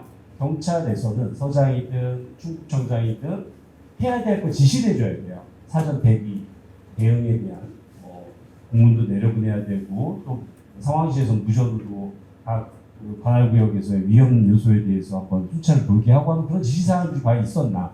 물론 이제 수사 과정에서 밝혀지겠지만 경찰에서 또 아니란 생각이 이런 집중호우 문제는 지방자치단체의 일이라고 생각해요. 물론 도로관리나 이런 것들이 기본적으로는 지방자치단체의 관할이거든요. 근데 경찰관 직무집행법에 보면요. 위험 방지를 위해서는 경찰은 도로나 뭐나 길가에 있는 고라니가 죽어 있어도요. 그게 도로에 위험이 되면 경찰이 치워야 돼요. 물론 이제 그걸 수거해서 버리고 뭐 어떻게 하는 거는 지자체의 역할이지만 경찰은 위험 방지를 위해서는 포괄적인 의무가 있어요. 근데 그런 것을 제대로 하지 않았다는 게 너무 아쉬운 거예요. 그러니까 정말 지하차도 저도 집이 이제 세종이라서 그 지하차도를 많이 다닙니다. 근데 정말 그 112에서 통제만 먼저 할 수나 있었더라면 참사를 좀 사전에 예방할 수 있지 않을까라는 그 아쉬움이 정말 많이 났는데 그러면 그 현장에 있었던 112 순찰 요원 혼자 타고 있었던 그 사람이 그런 걸 판단해가지고 할 수 있느냐? 그게 아니라 저는 고난 있는 사람들이 지시를 해줘야 되거든요. 뭘 어떻게 하라는 걸 지시를 해주지 않으면 하위직 실무자들 입장에서는 아무것도 안 하는 게 가장 편해요. 비 올 때 저도 이제 파출소장한테 112 신고가 아니라 막 장마 때 비가 많이 오면 순찰차 나가지 말라고 그래요. 왜냐면 사고 나니까. 근데 뭐 빗길 경찰서장이 빗길 안전사고 예방을 위해서 뭐 과속 위험 구간에 순찰차 세워놓고 불을 켜놔라 이렇게 지시를 하면 해요. 그러면 사고 예방이 이루어질 수 있는 거예요. 서장이나 청장의 역할은 그런 거죠. 그냥 파출소장한테 맡겨놓고 하는 게 아니라 이제 그런 것들에 대한 경각심을 우리 경찰의 지휘부도 그렇고 그리고 시장과 도지사 책임 있는 사람들이 역할을 할 수 있게끔 이번 정말 안타까운 사건을 계기로 해서 정말 중대재해처벌법이라는 게 우리 사회 인식도 바꾸고 그리고 우리 시정과 도정을 책임지고 있는 그런 행정가들의 인식을 좀 바꾸는 계기가 되었으면 좋겠다는 생각입니다. 이상입니다. 특히 그 오송파출소의 초기의 대응과 관련돼서 공분을 자아낼 정도로 보도가 많이 나오기도 하고 또 총리실에서 발표도 있었는데 현장을 아시기 때문에 그러다 보면 정말 말단 그 파출소에 특히 현장에 출동했던 사람들의 책임만으로 이게 귀결되는 것은 잘못된 것이다. 이 지적을 좀 정확히 해주신 것 같습니다. 그와 관련돼서도 조금 더 그 실질적인 권한을 행사해야 될 사람들이 책임을 다했는지에 대해서는 좀 더 따져봐야 될 문제가 아닐까 그런 생각을 하고요. 동시에 이 자치단체장들의 그 태도 또 사법기관의 어떤 인식 이런 것을 이번 기회에 좀 바꾸기 위한 노력이 필요하다는 말씀 공감이 됩니다. 이어서 그 청주시의 경우는 앞에서 우리 그 변호사님 발제하면서도 도가 제방 관리와 관련된 하청 관련된 의무를 일부라도 시에 또 위임을 했다면 시장도 그럼 중대재해법에 적용이 될 수도 있는 그런 문제다 이런 취지의 말씀이셨던 것 같은데 거기에 혹시 파악 가능하면 포함해서 또 그 지역구거든요. 그 참사가 났던 지역구 의원이시기 때문에 훨씬 더 좀 현장감 있게 토론을 해주실 것 같습니다. 마이크를 불러주시죠. 아직 마음도 또 몸도 추스르기 힘들 만큼 그런 상황이신데 우리 유 대표님 자리해 주셨습니다. 지역의 의원으로서 또 정치인으로서 부끄럽고 창피한 마음도 들고 있습니다. 감히 한 가지 여쭙겠습니다. 유족분들에게 큰 상처를 남겼습니다. 유족들의 슬픔, 아픔, 함께하지 못해 미안합니다. 어떠한 보상도 유족분들에게 함께할 수 있겠습니다라는 어떤 그런 말을, 행동을 도지사 시장한테 들은 적이 있으십니까? 분향소가 됐던 개인이 됐던 저희가 도지사 저희 한번 분양구를 공사하기 위해서 처음에 오셨었는데 저희가 공사를 했고요. 분양구 공사를 필요했었고요. 신기로 그 전에 공사하고 주셨어요. 친필로 애도에 대한 어떤 말씀을 된 내용을 좀 읽어주시고 그런 내용만 들었고 그리고 결론적으로 말씀드리면 도지사님은 저희들하고 소통을 좀 하고 싶다라고 말씀하셨고 근데 기존에 언론상에서 좀 보셨던 나의 실수인지는 잘 모르겠습니다. 실수에 대해서 제가 따져물었고 왜 그렇게 말씀하실 수밖에 없었냐. 저희가 그런 2차적으로 저희가 추가로 상처를 입었다라고 말씀드렸는데 그런 부분에 대해서도 좀 사과의 말씀하셨어요. 근데 실질적으로 저희들이 봤을 때는 진정성이라기보다는 그런 부분이 좀 부족하지 않나. 그리고 그 이후에는 더 이상 변사님하고 면담이나 하지 않겠습니다. 보면은 그 패널로 나오면서 승계로 자장계에서 패널로 나갔으면 한다라는 그런 얘기를 듣고 원반을 해야 되지 어떤 표현을 해야 되지 이런 거에 대한 감정이 복받쳐서 상당히 힘들었어요. 11개 시군에 오성우 금태미가 타지역에 있습니다. 청주시에 있는 겁니다. 주소도 청주시 주소입니다. 시장으로서의 책임 3,000명 이상 되는 청주시 공무원들이 이끌고 있는 시장에서 얼마나 쉽습니까? 감히 여쭙고 싶습니다. 놀지는 않았겠죠. 수해 지역에 다니면서 여러 일을 했다라고 보지만 일이라는 건 우선이 있는 겁니다. 과정의 절차도 있고요. 19일 동안 전국의 더불어민주당 국회의원, 봉사단체, 중등단체 그들과 땀 흘리면서 복귀작업을 하면서 나중에 체력이 지는데 앞밖에 안 남았어요. 행정의 일관성이 없어서 누군가가 책임지지 않는 분이 없어서 오늘의 이 상황이 벌어졌다는 게 감히 표현하고 싶어요.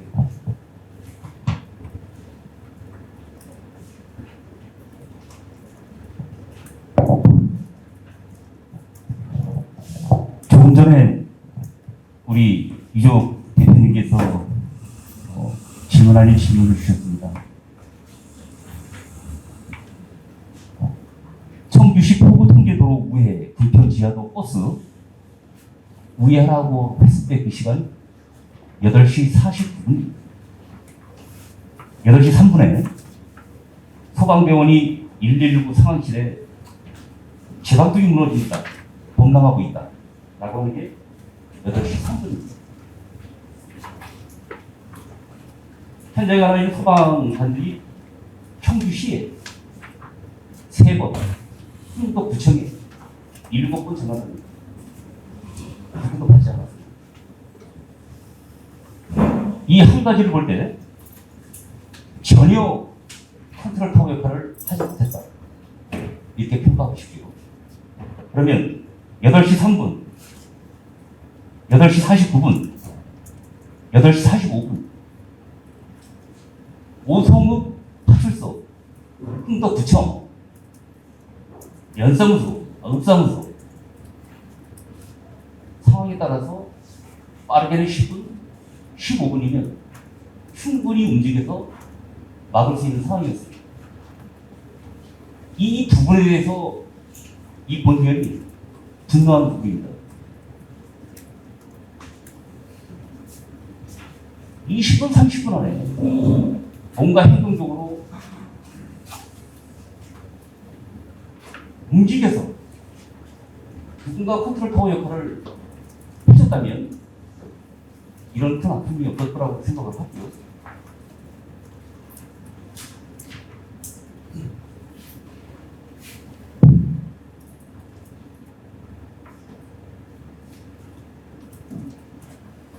더군다나 더 속상하고 아팠던 거는, 물론 경찰, 검찰, 법원에서 충분하게 이 사건에 대한 모든 것을 아울 거라 생각을 하지만 누구 하나 책임다는 말이 없는 것에 대해서 충청북도가 그래서 충청북도구나, 청주시가 그래서 청주시구나 감명하고 싶습니다. 현재 말씀드린 것처럼 청주 시민들은, 우리 유족분들, 또 우리 공무원분들은 누구를 위해서 일하고 누구를 위해서 이 존재해야 되는 겁니다.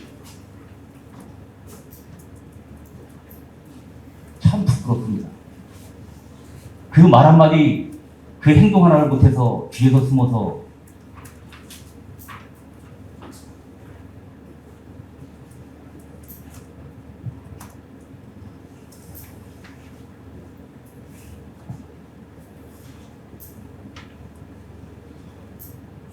지나갈 거에 대해서 우리는 늘 새로운 준비를 하고 새로운 또 정책을 만들고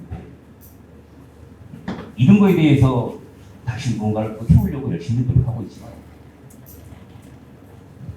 지나면 그만이는 이 대한민국이 정치, 대한민국 정책, 도시 할 거 없이 이런 부분들이 참 안타깝습니다. 이런 부분들을 오늘 이 자리뿐만이 아니라 우리가 이 더불어민주당에서도 조에서도 국회, 우리 충북도 더불어민주당 도회원, 우리 도의원 시의원들이 조사단을 나름대로 꾸며서 열심히 출사를 박을 들고 계시고 계시는데 열심히 나름대로 최선을 다해서 조사를 하겠습니다. 오송 지하도 첨사 명백한 인재입니다. 중대재해 처벌을 적용해서 책임자를 발굴하고 철저한 진상조사를 통해서 분명하게 벌을 받아야 된다고 생각을 하고 있습니다. 다음 기회가 되면 말씀드리도록 하겠습니다. 이상입니다. 말씀에 그냥 그 감정이 그대로 또 여전히 아직 남아 계시고 진정성이 느껴지는 그런 토론이었던 것 같습니다. 이어서 이제 그 박진희 의원님 토론 순서인데 PPT를 따로 이렇게 준비를 해주셨고 또 최근에 도지사의 정말 이 무책임한 행보에 대해서 여러 가지로 또 근거를 이렇게 가지고 지적을 해주셨습니다. 그 내용을 중심으로 해서 토론해 주시는데 저희가 좀 내려가야 될 것 같아요. 이렇게 하고 박진희 의원님 소개해드리겠습니다. 충청북도 의원이십니다. 네, 박진희 도의원입니다. 저는 그 오송 참사가 일어나고 하루 이틀 언론에 이제 그 참사 당시의 상황들 왜 차량 제한이 이루어지지 않았나 이런 것들이 보도가 나오는 걸 보면서 무슨 생각을 했냐면 과연 충청북도의 재난컨트롤타워의 최고 책임자인 도지사는 어디 있었지? 뭘 했었지? 라는 생각이 들었었어요. 왜냐하면은 충청북도는 13일부터 재난안전대책본부가 가동이 됐어요. 일단 1단계, 비상 1단계로 시작이 됐고요. 13일 5시 1단계로 시작이 돼서 그날 13일 밤 10시 30분에 2단계로 격상이 됐습니다. 그리고 14일 참사의 전날이죠. 4시에 상황 점검 긴급 회의가 열렸고요. 그 회의에서 너무 많이 비가 온다, 위험하다 라는 판단이 들어서 비상 3단계로 또 격상을 했습니다. 비상 3단계는 재난대응 비상 단계에서 가장 최고 등급 단계예요. 가장 위험한 상황을 얘기를 하거든요. 그런데 그 언론에 나와 있기로 비상 3단계를 결정하는 상황 판단 회의를 김영환 충북도지사가 아닌 행정부지사가 주재를 했어요. 그래서 제가 왜 도지사가 아니라 부지사지? 라는 의문을 갖게 됐고요. 그러면 과연 그 시간에 김영환 충북도지사는 무엇을 하고 계셨을까? 그 시간은 제가 그 시간이 굉장히 중요하다고 생각하는 이유는 이런 참사가 일어나지 않도록 준비하고 대응하는 시간이기 때문이에요. 그래서 충청북도지사는 과연 그 시간에 무엇을 했을까가 저한테는 굉장히 중요했고, 그래서 바로 충청북도에 이제 자료를 요청을 했던 건데요. 일단 우리 발제자이신 권영욱 변호사께서 너무 잘 설명을 해주셔서 이거 제가 하나요? 네. 그러면은 중대시민재해에 해당된다는 말씀해 주셨고요. 그 다음 페이지 보면 궁평 2지하차도 관리청은 충청북도고요. 그렇기 때문에 기관장이 중대재해법은 기관장이 처벌을 받는 거기 때문에 당연히 충청북도지사가 안전 의무를 제대로 이행하지 않았고 관리를 제대로 못했다고 하면 도지사가 책임을 져야 되는 거 맞고요. 그 다음에 청주시장도 제가 아는 한에서는 미호관 관리 책임이 청주시장한테 위임이 돼 있기 때문에 청주시장 또한 책임이 있다라고 생각합니다. 그 다음 페이지. 네. 그래서 제가 처음 요청한 자료가 바로 이거예요. 전날 김영환 도지사의 도청 출입 기록이거든요. 수행 차량을 타고 충청북 도지사가 2시에 이거는 공식 일정이었어요. 그러니까 충청북도 대변인실 웹카드에는 충청북도 도지사의 공식 일정들이 늘 올라가 있어요. 충북과학기술혁신원에서 특강을 해요. 한 1시간 10분 정도. 이것 또한 저는 적절하지는 않은 업무라고 봐요. 그때 그 시간에 가장 중요한 거는 이런 게 아니었죠. 특강을 들으러 오셨던 분들도 이 특강이 설마 취소되겠지. 도지사가 비가 이렇게 많이 내리는데 여기로 오겠어? 라고 생각을 하셨다고 하더라고요. 어쨌든 그 다음에 7시에 도정현안 전문가 자문이라고 돼 있죠. 저녁 7시예요. 이 시간은 벌써 재난 3단계가 선포된 시간이거든요. 그래서 제가 이 도정현안 전문가 자문회의는 과연 무엇일까? 라는 데 의문을 가졌어요. 도정현안이라고 하는데 그때 그 시간 우리 충청북도의 가장 중요한 도정현안은요. 수해예요. 이 수해를 막아내고 사고가 없게 하기 위한 방법들을 강구하고 조치들을 취하는 게 우리 충청북도에서는 가장 중요한 현안이었었거든요. 그런데 확인해본 결과 여러분 언론을 통해서 보셨겠지만 서울을 갔었어요. 3시 한 20분 정도 서울로 출발을 했고 4시 40분에 3단계가 선포됐는데 그때는 이제 고속도로상이셨겠죠? 도지사께서 차를 돌려서 다시 충북으로 돌아오지 않았고요. 지금도 공개하지 못하는 그 사람들, 인테리어 업자랑 개발 업자라고 하죠. 그 사람들과 만찬을 하셨습니다. 만찬을 하면서 이 다음 페이지가 뭐죠? 충청북 도지사는 그때 그런 일을 하면 안 돼요. 법과 조례와 매뉴얼에 따르면 충청북 도지사는 이런 일들을 하고 있거든요. 그런데 이거 하지 않았고요. 관 내에 계시지도 않았어요. 충청북도를 이탈을 해서 서울로 가 계셨다는 거죠. 그 다음 페이지. 네, 제가 그래서 기자회견을 통해서 뭐 하셨냐라고 했더니 7시경에 저녁 7시경에 레이트파크 르네상스 전문가를 면담을 했대요. 레이트파크 르네상스 전문가가 있다는 말도 저는 이 브리핑 자료를 처음 알았고요. 오래전에 잡힌 약속으로 취소할 수 없었다는 거죠. 그리고 한 1시간 정도 저녁을 먹으면서 레이크파크 현장 설명과 이에 대한 자문을 구했다고 하는데요. 그 10가지 자문을 1시간 동안 과연 어떤 자문을 구했을까? 또 이제 저는 의문이었고요. 이게 도의 브리핑 자료이기는 하지만 사실은 이게 다 맞다고 해도 그러니까 맞지 않는 거고, 이게 다 맞다고 해도 도지사가 제대본의 본부장으로서 그 시간에 이거를 하면 안 됐던 거고요. 다음 페이지요. 부득이한 사유로 직무를 수행할 수 없을 때는 부지사한테 주재회의든 뭐든 맡길 수 있어요. 하지만 앞에 봤던 그런 것들이 부득이한 사유로 저는 볼 수 없다라는 생각이 들고요. 다음 페이지. 식대를 업자가 계산을 했어요. 만찬 장소를 업자가 정했어요. 관련 부서 공무원 배석 없었습니다. 어디에도 노출할 수 없었던 비공식 일정이었어요. 누구를 만났는지 지금까지 미공개예요. 도에서는. 사안의 긴급성이 과연 있었나, 자문의 효과가 있었나 다 따져봐도 부적절한 서울행이었고 부적절한 만찬이었습니다. 그리고 이제 첫 번째 도정 현안 전문가 자문회의라는 거는 그때 그 시간에 도지사가 우리 충북의 재난안전대책본부장으로서의 역할을 하지 못했다는 거를 말씀드리기 위해서 이 얘기를 했고요. 그 다음에 보시면 도지사 수행 차량이 다시 도청 정문을 통과한 게 22시 51분이에요. 밤 14일 10시 51분인 거거든요. 4분 후에 점검회의를 했다고 해요. 충청북도에서는 이게 도지사 주재 상황점검회의라고 발표를 했죠. 근데 제가 봤을 때는 그런 거 같지 않은 거예요. 왜냐하면 차량으로의 이동거리 등등등 다 빼면 사실은 한 5, 6분 정도밖에 시간이 안 되거든요. 그 시간 동안 비상 3단계 재난대응 긴급회의 과연 할 수 있었을까? 이게 저의 두 번째 의문이었어요. 19일 날 그러니까 참사가 일어나고 며칠 후죠.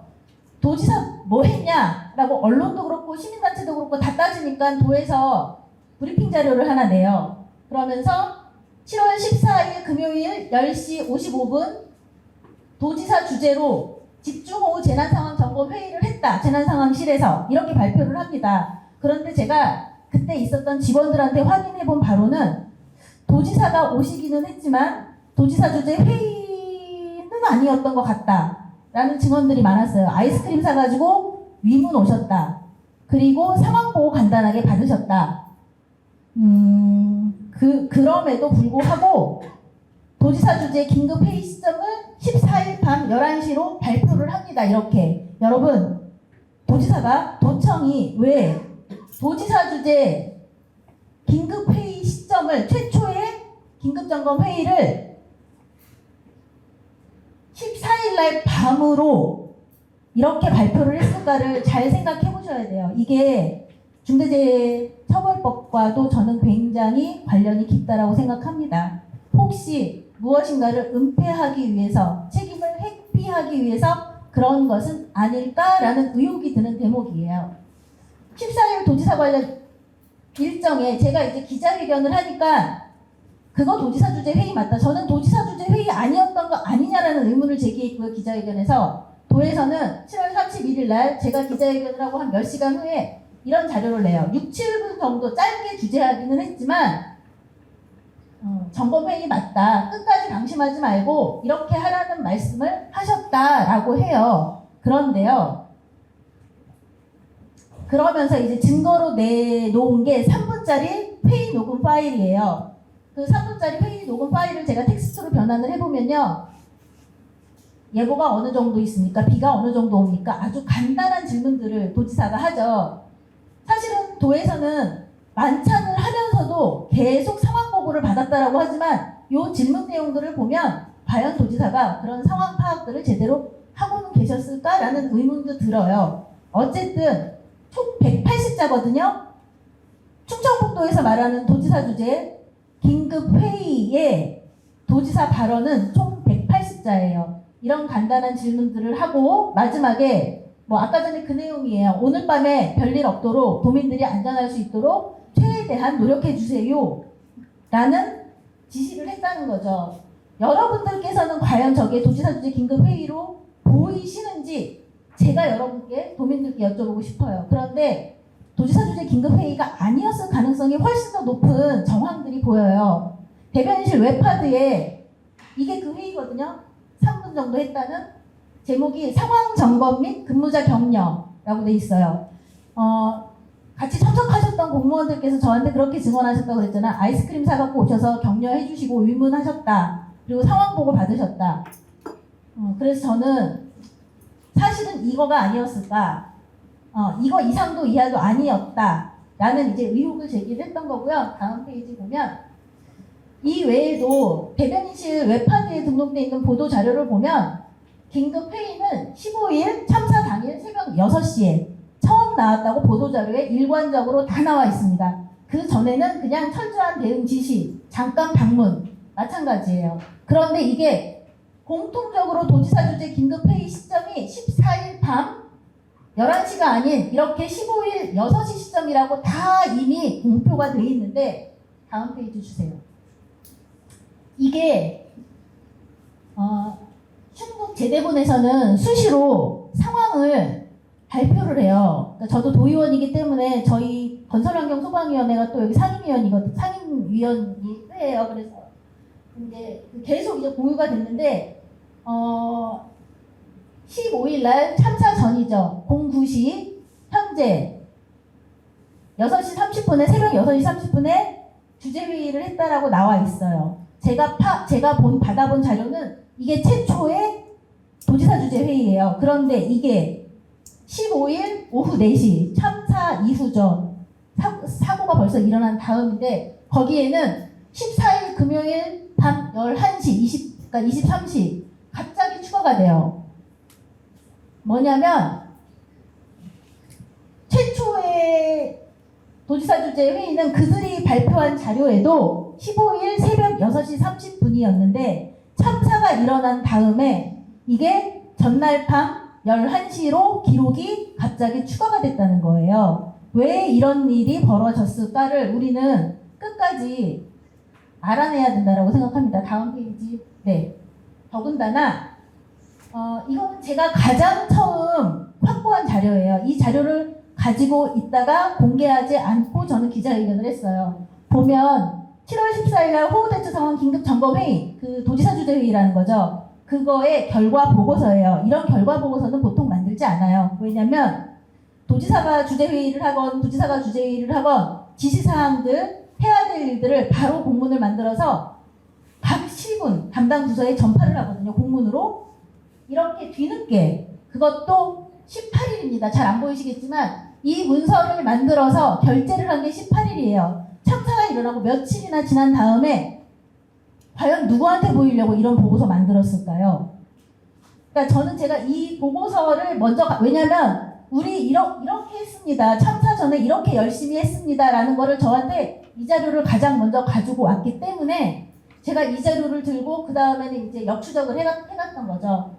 다음 페이지 보면 결과 보고의 회의 개요를 보면 국지망 영상회의 이거는 뭐 각 11개 시군이 다들 담당자들이 영상으로 이렇게 볼 수 있는 화면에 그런 거라고 생각하시면 돼요. 우리 줌회의랑 비슷하다고 생각하시면 되는데 영상회의 하지 않았어요. 영상회의는 없었습니다. 그날 밤에. 그리고 11개 시군 담당자들 참여했다라고 했는데 전혀 참여하지 않았어요. 뭐 참석 인원이 38명이라는 것도 거짓입니다. 다 아니에요. 아닌 내용을 이렇게 결과 보고서에 넣었고요. 그리고 도지사님의 말씀 사항을 보면 저는 이게 굉장히 중요하다고 생각해요. 사실은 아까 전에 우리가 3분짜리 녹음 파일을 보면 오늘 밤에 도민들께서 아무 사고 없이 잘 지내실 수 있도록 당부하시는 말씀 있었어요. 구체적인 내용은 없었습니다. 그런데 사후에 18일 날 만들어진 결과 보고서를 보면 인명피해 예방을 위해 최악의 상황을 대비 비장한 각오로 라는 게 있어요. 그리고 선제적이고 적극적인 조치를 시행 바람이라고 돼 있어요. 도지사는 최선을 다했다는 거 아닐까요? 이렇게 하천의 수위가 매우 높아진 상황으로 물 관리에 대해 통합적 시각으로 유심히 모니터링하라고 돼 있어요. 하천과 물 관리에 대한 얘기가 집중적으로 나와요. 그리고 선제적으로 주민을 대피시키고 통제하라는 얘기가 나와 있죠. 이 자료가 왜 만들어졌는지 저는 이거를 보면 알 수 있다고 생각합니다. 실제는 요 밑에 있는 건데 잘 안 보이실 텐데 도지사 얘기는 이것밖에 없었거든요. 3분 녹음 파일은 한 20초 정도 돼요. 이게 20여 초 정도 되는데 그 후에 만들어진 결과 보고는 왜 이것과 다르게 이렇게 쓰여졌을까가 저는 핵심이라고 생각을 해요. 이 결과 보고서가 만들어진 이유는 아마도 이제 요즘 제가 그 고소 고발과 관련된 어떤 그 도의 사법적인 대응과 관련돼서도 계속 뭔가 이렇게 갖고 있고 위협도 많이 받거든요. 그리고 제가 말 한마디 잘못하면 진짜 고소 고발 낼까봐 말씀 못 드리는데 이거는 누구나가 다 판단할 수 있어요. 이런 도지사는 그 전날 자기가 해야 될 일을 하지 않고 자기가 있어야 할 장소에 있지 않았습니다. 그리고 마치 자기가 있어야 할 곳에서 해야 할 일을 열심히 했던 것처럼 어떤 보고서가 만들어졌어요. 그렇다면 이런 일들이 왜 일어났을까에 대한 생각을 해야 되고요. 과연 도지사가 그 시간에 서울이 아니라 제대본 상황실에서 정말 자기가 해야 될 일을 했다면, 대책을 세웠다면 오송 참사 일어났을까라는 생각이 들고요. 제가 페이스북에서 어젠가 그저께 누군가가 이런 말씀을 하셨어요. 가정법으로 도지사가 그 시간에 내가 오송 지하차도에 갔어도 사고를 달라질 상황은 없었다라는 얘기를 했는데 그분이 그러시더라고요. 그렇다면 사고 전날 서울에서 만찬을 즐기지 않으셨다면 그 사고 막을 수도 있었던 거 아니겠습니까? 라는 페이스북 글을 봤는데요. 공감합니다. 네, 이상 저는 발표 마치겠습니다. 네, 고맙습니다. 이렇게 해서 정해진 4분의 지정 토론을 다 마쳤고요. 요즘에 윤석열 정권이 툭하면 이제 무슨 자신의 정치적 반대자들에 대해서 무슨 카르텔 얘기를 하는데 정말 이자마 무책임의 카르텔, 무능의 카르텔 이런 집단이 아닌가라는 생각이 들 수밖에 없게 하는 그런 토론이었던 것 같습니다. 혹시 우리 토론 들으면서 우리 변호사님께서 하실 말씀 있으면 짧게 좀 해주시고요. 아까 충북도지사가 그 하천 시설 관리에 대해서 혹시 청주시로 위임한 뭔가가 있을지를 좀 확인을 하셔야 될 부분인 것 같아요. 그래서 실제로 이제 청주시가 보면 그 궁평 지하차도는 청주시 관할 구역 내에 있잖아요. 그렇기 때문에 재난안전법상으로 보면 그 청주시장이 실제로 여러 가지 이제 관리 응급 조치를 해야 될 책무는 당연히 있습니다. 그러니까 재난안전법상에 자기 책무를 다하지 못했다는 것은 명확하게 보이는데요. 다만 이제 중대재해처벌법으로 처벌하려면 이게 이제 청주시장이 지배 관리 운영하는 공중이용시설이었느냐를 봐야 되는데 이때 이제 청주시장이 그 지하차도를 지배하거나 관리하거나 운영 중에 뭔가 포함이 돼야만 청주시장도 중대재해처벌법 적용 대상이 되기 때문에 그 지하차도나 제방에 대한 그죠? 여기에 대해서 뭔가 위임을 받았는지 여부가 지금 매우 중요해 보입니다. 그래서 그 부분은 반드시 확인할 필요가 있을 것 같고요. 지금 이제 얘기 들으면서 충북도지사가 자기 책임을 회피하기 위해서 실제로 이제 추가 범죄를 지금 저지르고 있는 거예요. 그 서울 만찬에 갔다라고 하는 것은 직무유기입니다. 자기가 가장 먼저 챙겨야 될 게 지금은 지역 재난안전대책본부가 이미 가동이 됐어요. 그리고 비상 3단계로 격상이 됐기 때문에 자기는 이것을 이제 그 시초를 다투면서 이 부분을 관리해야 되는 사람이 갑자기 다 팽개치고 서울로 가버린 거예요. 그러니까 자기 이제 일을 해야 될 장소를 떠나버린 거죠. 직무유기가 될 가능성이 대단히 높고, 그러다 보니까 이거를 숨기기 위해서 결과적으로 일단 그 회의라는 것을 만들어내는 겁니다. 그럼 이게 지난번에 국무조정실에서 경찰이 이제 그 출동했다가 허위 입력하고 뭐 허위 보고했다라는 게 허위 공문서 작성 뭐 동행사 이렇게 했잖아요. 지금 충북도지사에게 똑같은 범죄가 성립할 가능성이 대단히 높습니다. 이렇게 되면 만약에 제가 이제 이걸 보니까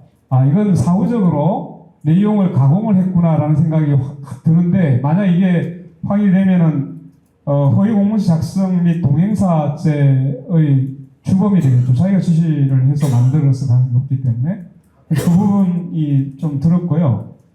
아까 우리 유족분께서 이제 그 지금 버스 노선을 우회하라고 지시한 게 청주시장 회사가 했다는 건가요?